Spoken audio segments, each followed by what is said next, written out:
7이라는 숫자가 좀 더 완전하고 엄정한 숫자입니다. 동서남북 삼위일체 하느님의 주권이 다 미치는 곳 3+4로 7이라고 많이들 이야기하죠. 그러니까 하느님 품 안에서 벗어나는 것이 없기 때문에 하느님의 마음에 저항하고 대들고 말을 죽어도 들어먹지 않는다면 그러면 너희 죄에 마땅한 재앙을 부시불식간에 허락할 수도 있는 나다라고 살떨리게 이야기하십니다. 사실 하느님은 줬다가도 뺏을 수 있는 분일까요? 줬다가도 얼마든지 뺄 수 있는 분이세요. 그러나 덮어놓고 뺏지는 않는다는 게 지혜로운 분이라는 뜻입니다. 그분은 교만한 자들을 다시 길거리로 바닥으로 다 쉽게 말하면 꼬라박게 할 수 있습니다. 하실 수 있습니다. 사무엘하 22장 28절에서는 이렇게 이야기하십니다. 가련한 백성은 구원하시지만 거만한 자들은 끌어내리시려고 지켜보십니다. 마음이 딱딱하게 굳어있고 하느님에 대한 마음이 별로 감동을 받지 않는 영혼을 주님은 끝까지 되살리시려고 거기에 감옥살이에서 교만의 감옥살이에서 끌어내시려고 자기 마음이 지옥 감옥이 되어 있는 영혼을 끌어내시려고 해방시키시려고 지켜보신다는 겁니다. 그리고 그래도 계속해서 저항하면 하느님의 보호하에서 일부러라도 쫓으실 수 있습니다. 에제키엘 연서 31장 10절부터 11절까지의 말씀은 이렇습니다. 주 하느님이 이렇게 말한다. 그 나무의 키가 높이 솟고 꼭대기가 구름 사이로 뻗자 제가 높다고 으스대었으므로 나는 민족들을 이끄는 수령의 손에 그 나무를 넘겨주어 그가 저지른 죄악에 따라 다루게 하였다. 나는 그 나무를 던져버렸다. 그래서 주님이 교만을 그냥 용납지는 않으신다. 이것을 우리는 똑똑히 생각해야 합니다. 그리고 주님은 우리의 십자가가 너무 무겁다는 것도 잘 아세요. 그러나 그 십자가를 통해서 우리가 더 큰 지옥에 가는 것을 막고 싶어 하시는 겁니다. 어느 누가 애정이 있는 사람이 그 사람이 속된 말로 꼬라박든 똥밭에 구르든 말든 나하고 아무 상관이 없다. 내 비즈니스가 아니다. 그런 사람이 어떻게 애정 많고 인자하고 너그럽다고 할 수 있겠습니까? 그냥 매정하기 그지없는 사람이죠. 그래서 주님께 대한 마음은 정말로 나 자신 보고 정말로 고난을 당했을 때만 느껴질 수 있나 봅니다. 그 십자가를 바라볼 때 주님이 그거를 주시나 봅니다. 우리가 교만하면 절대로 부활할 수 없습니다. 아무리 노력을 해도, 아무리 로사료를 바쳐도, 아무리 많은 단식을 해도 마음이 완고하면 아무 역사도 없어요. 그거는 내가 아무리 주장해도 하느님의 마음을 움직일 수가 없어요. 완고한 영혼은 하느님을 절대로 감동시킬 수 없어요. 부서지고 낮추인 마음을 주님 낮추하니 보시나이다 하는 시편 말씀처럼 내 영혼이 산산조각 나고 부서지고 완고한 마음이 산산조각 나야 비로소 하느님이 줍줍하실 수 있잖아요. 줍줍해서 뭔가 먹으실 수 있잖아요. 교만을 잘라내시는 하느님이십니다. 욥기 33장 16절 17절 말씀은 이렇게 말씀합니다. 욥의 친구가 욥에게 권고하는 내용인데 하느님이 누구신지를 담는 부분입니다. 그분께서는 사람들의 귀를 여시고 환영으로 그들을 즐겁하게 하십니다. 그것은 사람을 제 행실에서 떼어놓고 인간에게서 교만을 잘라내 버리시려는 것입니다. 여기서 특별히 33장 17절 말씀, 그것은 사람을 제 행실에서 떼어놓고 인간에게서 교만을 잘라내 버리시려는 것이다. 교만을 인간에게서 잘라내 버리시려고 교만을 치신다. 그래서 되살리신다. 생지옥, 사지옥을 면케하시고자 하는 주님의 뜻이다. 그러니까 십자가라는 고통은 내 눈에는 원치 않는 거지만 아버지에게는 필수 코스, 그렇게 되는 거죠. 사랑하는 자식일수록 더 쓴소리, 더 잔소리, 더 매도 더 되는 게 참부모 아니겠습니까? 교만한 자의 집을 허무세요. 잠언 15장 25절에서는 주님께서는 교만한 자의 집은 허무시지만 과부의 경계는 똑바로 세워주신다. 이렇게 되어 있습니다. 그러니까 교만한 자는 아무리 노력해도, 마음이 완고한 자는 어떤 희생보속을 해도 그 마음이 부서지거나 낮아지거나 부드러워지지 않는다면, 아니 부드러워지고 싶다는 고백을 해본 역사가 없다면, 그러면 변화는 없을 수밖에 없습니다. 거만을 꺾으시려는 주님은 사람을 한 명이라도 더 살리고 싶으신 분이세요. 이사야서 13장 11절 말씀에서는 이렇게 말씀하십니다. 나는 세상을 그 사악함 때문에 벌하고 죄인들을 그 죄악 때문에 벌하리라. 나는 오만한 자들의 교만을 끝장내고 포악한 자들의 거만을 꺾으리라. 주님은 그렇게 만만한 분이 아닙니다. 주님은 그렇게 속일 수 있는 분이 절대 아닙니다. 그 속여봤자 자기가 망하는 겁니다. 자기 인생이 꼬라박는 겁니다. 그럴 수밖에 없습니다. 그러니까 하느님 사랑이, 그렇게 살리는 사랑이 너무나도 무섭고 두렵고 살떨리고 너무 좋은 거죠. 잠언 3장 34절에서는 이렇게 또 이야기하십니다. 그분께서는 빈정되는 자들에게 빈정되시지만 가련한 이들에게는 호의를 베푸신다. 잠언 3장 34절 말씀처럼 부서지고 낮추인 영, 상한 깔대와 꺼져가는 등불 같은 인생을 사는 한 영혼이 당신이 필요하다는 절박한 호소와 동시에 내가 고침을 받더라도 당신한테 더 이상 삐치지 않겠다. 어떠한 독침을 맞는다 하더라도 더 이상 삐지지 않겠다. 삐뚤어지지 않겠다 할 때야 비로소 주님은 놀라운 만짐을 실시하시지요. 그래서 주님은 교만을 진짜 역겨워하시는 겁니다. 잠언 16장 5절에서는 이렇게 이야기합니다.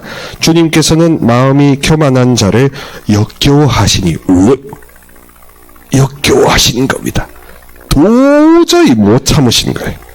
그런 자는 결코 벌을 면하지 못한다. 돌아와라, 돌아와라, 있는 그대로 돌아와라. 괜찮다, 괜찮다. 너의 모든 것을 네가 고치려고 하는 교만에서 돌아서라. 괜찮다, 괜찮다. 지금 뭔가 타개하려는 궁리에서 멈춰라. 살리려는 나의 품에 안겨라. 이거 이상으로 뭐 더 좋은 계명이 있습니까? 고침이 있습니까? 해결책이 있습니까? 솔직함이 있냐 이겁니다. 그렇기 때문에 하느님은 교만한 사람들은 다 흩어버리세요. 흩어버리셔서 그분께서는 당신 발로 권능을 떨치시어 마음속 생각이 교만한 자들을 흩으셨습니다. 라고 이야기하십니다. 저는 정말 교만한 영혼이었습니다. 왜? 하느님 말고 하느님을 이용해 먹으려고 했거든요.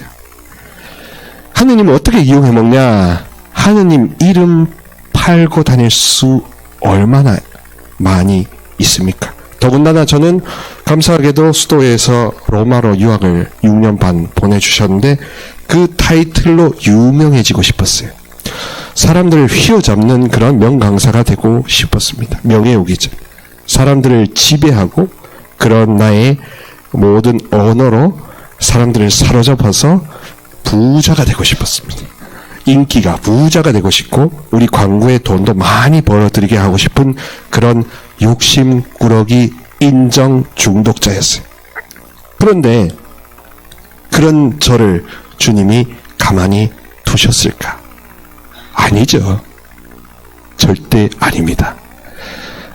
그래서 저도 부서져 봤고 낮아져 봤고 그런 가운데 그 쪽방촌 사도직을 같이 하면서 접견도 가보고 또 알코올릭 병원도 가보고 이렇게 제가 만날이라고 생각지 못했던 분들을 만나고 그 영혼과 나라는 영혼의 등가성, 값이 같다.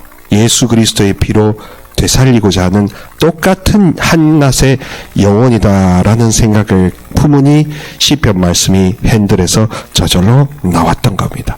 하느님 자비하시니 나를 불쌍히 여겨주소서. 저 괜찮으시겠어요? 제가 사제랍시고 제가 뭔가 공부했다시고 우쭐대고 싶었고 거만하고 싶었고 자랑하고 싶었는데 근데 요 모양이네요. 별거 없네요. 다 똑같네요. 결국 인간은 한낱 숨결이 다름이잖아요. 그런 생각을 드니 한없이 부끄러워지더라고요. 회개가 저절로 가슴속에서 느낌으로부터 샘솟기 시작했습니다. 그리고 이제 성령 기도의 생명쇄신 안에 발을 들이면서 이런 느낌을 다시 회복하고 이 말씀에서 주시는 그런 직감, 영감, 그리고 나도 별 다를 거 없다는 공감, 이 공감을 좀 더 키워가고 만들어가고 계세요. 그러니 나는 사제고 여러분들은 평신도니 다르다. 이런 교만조차도 경계하게 하십니다. 그리고 시편 51편 말씀처럼 하느님 부서지고 낮추인 마음을 낮추하니 보시나이다. 하느님 자비하시니 저를 제발 좀 불쌍히 여겨달라. 애련함이 크시오니 저를 정말 깨끗이 해달라 하는 말을 저도 제 입으로 간절하게 기도했습니다. 그랬을 때 비로소 새로워지더라고요. 제가 보지 못했던 분들을 만나고 제가 듣지 못했던 이야기를 듣고 제가 함께 하지 못했던 그분들과 함께 하면서 같은 눈높이로 내려가 보면서 그러면서 하느님 눈에는 어떠한 영혼도 지옥으로 파멸로 인도되고 싶은 그런 영혼이 하나도 없다는 걸 더 절감했습니다.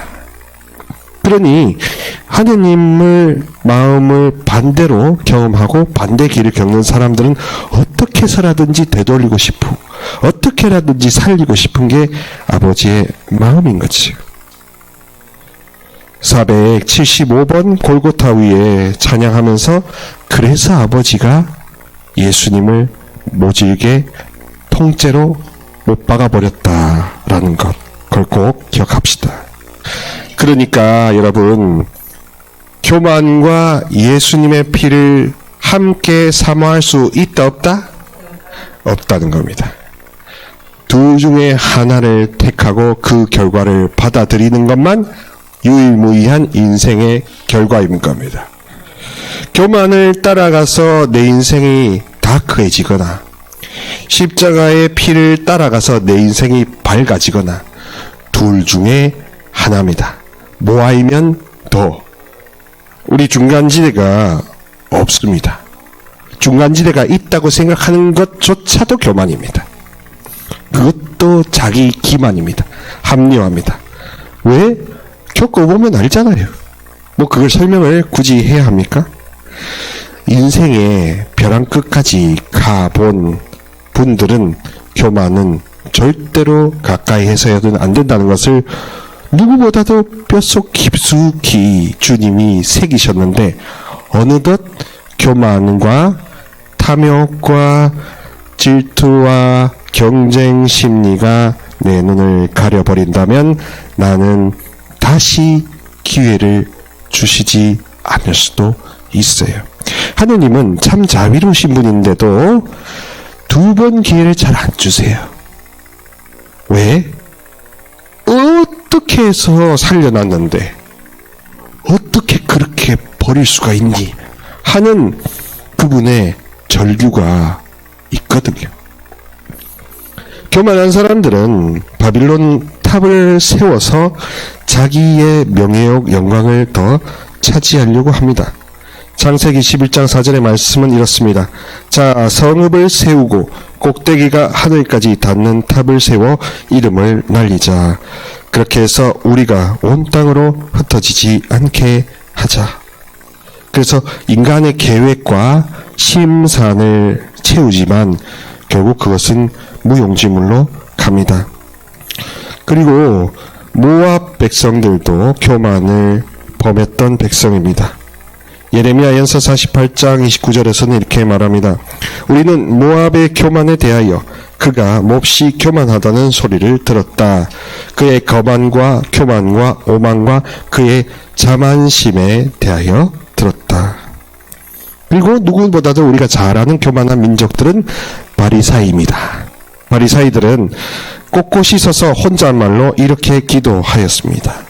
오 하느님, 제가 다른 사람들, 강도짓을 하는 자나 불의를 저지른 자나 간음을 하는 자와 같지 않고 저 세리와도 같지 않으니 하느님께 감사드립니다. 흔히들 나와 너는 틀려, 이런 말을 서슴없이 합니다. 그 사람 교만한 사람입니다. 어떻게 자기 자신의 뒷볼을 보지 않고 너랑 나는 틀려 하는 말을 쉽사리 합니까? 말에는, 혀에는 그 영혼의 품격, 인격이 담겨 있다고 예수님이 그러시잖아요. 속에 있는 것이 나와서 더럽힌다고 하시잖아요. 그러니까 틀렸어 하는 말을 하는 사람은 틀린 사람인 겁니다. 그 사람이 교만으로 자기 스스로 인생을 틀린 길로 가는 겁니다. 다른 길로 가는 게 아니라 틀린 길로 가는 거죠. 그러니 디모데오 위서의 3장 1절 말씀, 3장 1절에서 5절 말씀이 중요하게 다가옵니다. 이것을 알아두십시오. 마지막 때에 힘든 시기가 닥쳐올 것입니다. 사람들은 자신과 돈만 사랑하고 허풍을 떨고 오만하며 남을 중상하고 부모에게 순종하지 않으며 감사할 줄 모르고 하느님을 무시하며 비정하고 매정하며 남을 험담하고 절제할 줄 모르며 난폭하고 선을 미워하고 배신하며 무모하고 교만하며 하느님보다 쾌락을 더 사랑하면서 겉으로는 신심이 있는 체하여도 신심의 힘은 부정할 것입니다. 이러한 자들을 멀리 하십시오. 아까 말씀드렸던 것으로 돌아옵니다. 교만은 하느님마저도 멀어지게 하고 인간들 사이에서도 멀어지게 하는 겁니다. 그래서 교만은 고립되게 합니다. 안 그래도 인생이 외로운데 더 외롭게 만드는 겁니다. 교만은 외롭게 하는 겁니다. 아무것도 들리지 않게 하는 겁니다. 그래서 도끼가 오르게 만드는 거죠. 죄에서 우리를 자유롭게 하셔야 되는 하느님은 우리를 풀어주고자 하시는데, 예수님 당신의 피로 풀어주고자 하시는데 우리가 눈 감겨 있는 것입니다. 예수님의 성혈 외에는 교만을 물리칠 방법이 없습니다. 예수님의 성혈 외에는 교만을 물리칠 자격이 없습니다. 그 자비는 피에서 나오는 자비입니다. 그러니 뭔가를 하려고 들지 마세요. 뭔가 궁리하려고 하지 마세요. 무언가 수를 작당을 하지 마세요. 예수 그리스도의 피에 씻김을 받는 것보다 더 탁월한 수는 없어요. 그러니 그 믿음, 희망, 사랑이 결국 모든 길을 바르게, 굽었던 길을 곧게 하지, 내가 뭔가를 수를 궁리를 한다고 곧아집니까? 인생이 내 마음대로 풀립니까? 인생이 내가 계획한 대로 풀리면은 여기 모든 사람들이 다 자기 뜻대로, 자기가 만든 고속대로로 다 잘 달려갔겠죠. 근데 그렇게 안 되잖아요. 그러니 주님은 너의 생각과 나의 생각이 다르다 하셨지, 네 생각이 틀렸다까지는 하지 않으셨죠. 너의 생각이 내 생각하고 갭이 있으니 내 생각에 의지만 한다면, 네 수를 쓰는 걸 멈추기만 한다면, 내 피에 의지하기만 한다면 너는 지금이라도 살아날 것이야. 너는 지금이라도 되살릴 수 있어. 부활할 수 있어. 내 모든 것들, 내 인생에 그 지우고 싶은 것도 내 인생의 십자가의 한 일부라고 한다면 얼마든지 살 수 있어. 이게 바로 하나님의 자비입니다. 그러니 하느님의 자비를 아는 사람은 내 인생에 삭제하고 딜리트 키 누르고 싶은 부분조차도 그대로 둘 수 있는 거죠.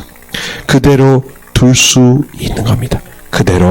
그것 그대로 둘 수 있는 여유롭고 인내가 있는 사람이 바로 교만하지 않고 겸손하며 온유한 사람이다, 이겁니다.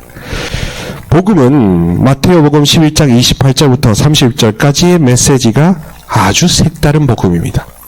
나는 겸손하고 온유하니 짐진 자, 고생한 자, 무거운 자 다 나에게 와서 쉬라. 그리하면 너희들 각자가 발견할 너희 고유의 안식처를 보게 될 것이다. 각 영혼들이 하느님 안에서 어떻게 쉴 수 있는지는 각자 다 다르게 설계를 해 놓으셨어요. 그러니 저 사람 것과 이 사람 것과 같다고 생각하는 교만에서 헤어나와야 합니다. 왜 저 사람과 나는 다를까 하는 그 교만에서 헤어나와야 합니다. 다를 수밖에 없다는 겸손, 그럴 수밖에 없다는 겸손, 그렇게 하는 게 하느님과 함께하는 사람들의 특징이라는 것을 생각해 보시면 좋겠습니다. 성모 울타리 1회 우리 밀빵 보고 계십니다. 이 빵이 참 빵 잘 만들어요. 참 진짜 고소하고 맛있어요. 근데 우리 여기 빵은 내가 먹으면 아무 탈이 없어요. 그래서 좋은 줄 알아요. 여러분들 이 빵 한번 구입해서 드셔보세요. 그러면 아주 건강한 빵. 아이들 요즘 너무 방부제 많이 들어간 빵들 먹으면은요, 그게 이제 환경 호르몬하고 연결돼갖고 애도 못 낳는 거예요. 그 중고등학교 때 다 망치는 거예요. 이렇게 건강한 빵, 귀한 먹을 거, 우리, 진짜 맛있다. 여러분들, 1회 우리 밀, 전화번호 밑으로 나갈 겁니다. 전화하셔갖고 택배 주문하시면은, 그리고 이거는 받자마자 바로 드셔야 돼요. 왜냐면 한 2, 3일 지나고 나면 바로 곰팡이 나요. 냉장고에 넣으면 또 한 2, 3일은 또 되더라고. 냉동실에.